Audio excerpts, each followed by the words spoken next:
2025-এর 16ই জুলাই গোপালগঞ্জের বুকে যে তাণ্ডবের সৃষ্টি হয়েছিল, পাঁচজন মানুষ নিহত হয়েছিলেন, অসংখ্য মানুষ আহত হয়েছিলেন, যে একটা ভৌতিক পরিবেশের সৃষ্টি হয়েছিল তা নিশ্চয়ই আমরা এখনো ভুলে যাইনি। জুলাই আন্দোলনের প্রথম বর্ষপূর্তিতে 16ই জুলাই যেদিন আবু সাইদ নিহত হলেন ইন্টেনশনালি, জাতীয় নাগরিক পার্টি ওই দিনেই মার্চ টু গোপালগঞ্জের কর্মসূচি দিল এবং তাদের যাওয়াকে কেন্দ্র করে যা যা ঘটেছিল তার পরিপ্রেক্ষিতে একটি তদন্ত কমিশন গঠিত হয়েছিল। সেই তদন্ত কমিশনের রিপোর্ট অনুযায়ী কতটুকু ব্যবস্থা নেওয়া হয়েছে, সেই 16ই জুলাই আর কয়েক ঘন্টা বাকি, আবারও কি গোপালগঞ্জে কিছু ঘটতে যাচ্ছে? নইলে সেখানে 5 প্লাটুন বিজিবি সদস্য কেন মোতায়েন করা হবে? হতে পারে সতর্ক অবস্থা, এবং বুধবার সকাল থেকেই সেখানে বিজিবি সদস্যরা টহল দিচ্ছেন, র্যাব পুলিশ সদস্যরা রয়েছেন। জুলাই আন্দোলনের প্রথম বর্ষপূর্তিতে এই যে জুলাই আন্দোলনের নায়কেরা, তারা গোপালগঞ্জে বেশ হিরোর বেশে যাওয়ার পরিকল্পনা করলেও দ্বিতীয় বর্ষপূর্তিতে তারা কিন্তু কোনো ধরনের কর্মসূচি রাখেনি, এটাও আপনারা জানেন। সারা দেশে তারা পদযাত্রা কর্মসূচি দিয়েছিল, সেখান থেকে শুধুমাত্র গোপালগঞ্জকে বাদ দিয়েছে। এটাই স্বাভাবিক, খুব স্বাভাবিক।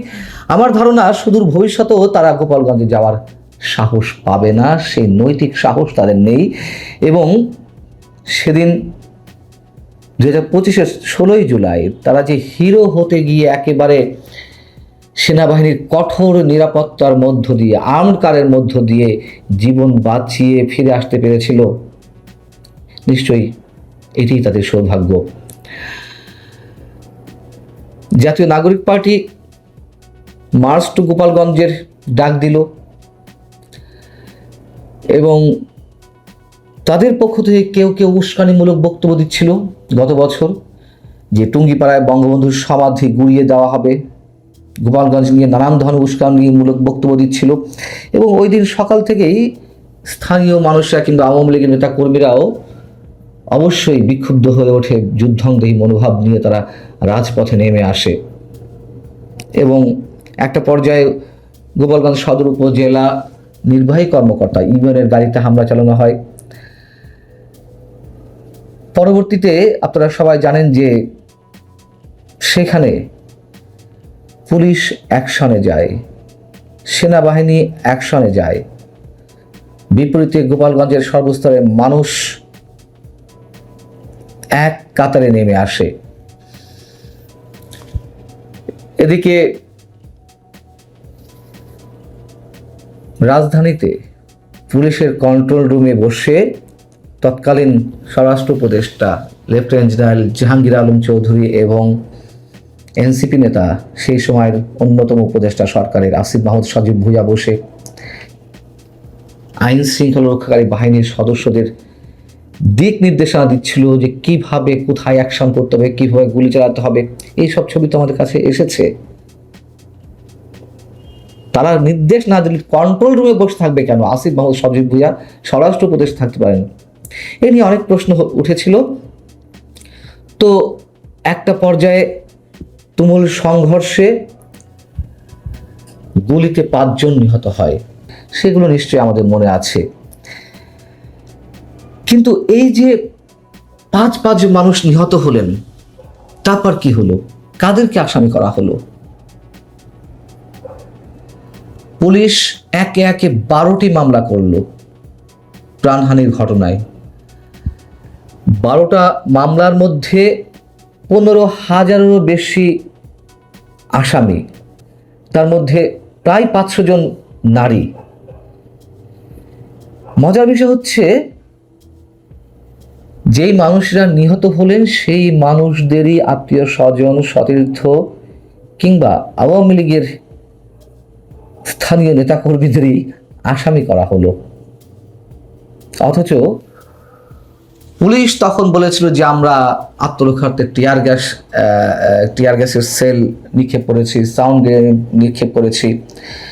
তুমুল সমালোচনার মুখে সেনাবাহিনীও স্বীকার করে নিল যে তারা আত্মরক্ষার্থে বল প্রয়োগ করেছে, কিন্তু গুলির ঘটনা কোথাও এলো না। গুলি মনে হলো যে মানে আসমান থেকে এসে ওই মানুষগুলোর বুকে বিঁধল। আইএসপিআর থেকেই বলা হয়েছিল যে সেনাবাহিনী আত্মরক্ষাতে বল প্রয়োগ করেছে, যদিও কোনো কোনো ভিডিও যেগুলো সামাজিক যোগাযোগ মাধ্যমে ভাইরাল হয়েছিল, মানুষ দেখেছে যে কারা গুলি ছুটছে। এবং যাদেরকে আসামি করা হলো তার পরের আরো কয়েকদিন তো একটা ভৌতিক পরিবেশের মধ্যে দিয়ে যাচ্ছিল পুরো গোপালগঞ্জ, যার রেশ দেশের অন্যান্য অঞ্চলেও পড়েছিল। মানুষ একটা আতঙ্কের মধ্যে ছিল, পুরো জেলা প্রায় পুরুষশূন্য হয়ে পড়েছিল। আসামিদের ধরতে নৌবাহিনীর সদস্যদের পর্যন্ত মোতায়েন করা হয়েছিল, যাতে তারা নৌপথে জলপথে কেউ পালাতে না পারে। এতটাই হিংস্র হয়ে উঠেছিল প্রশাসন। মানুষ বলছে যে বাকি আছে শুধু বিমান বাহিনী নামাতে। সেনাবাহিনীর সদস্যদের মোতায়েন করা হয়েছিল, পুলিশ, র্যাব, বিজিবি, নৌবাহিনী পর্যন্ত। আমার যতদূর মনে পড়ে ওই সময় হেলিকপ্টারও টহল দিচ্ছিল। তো এই যে ঘটনা, সেই ঘটনার পরিপ্রেক্ষিতে একটা তদন্ত কমিশন গঠন হলো।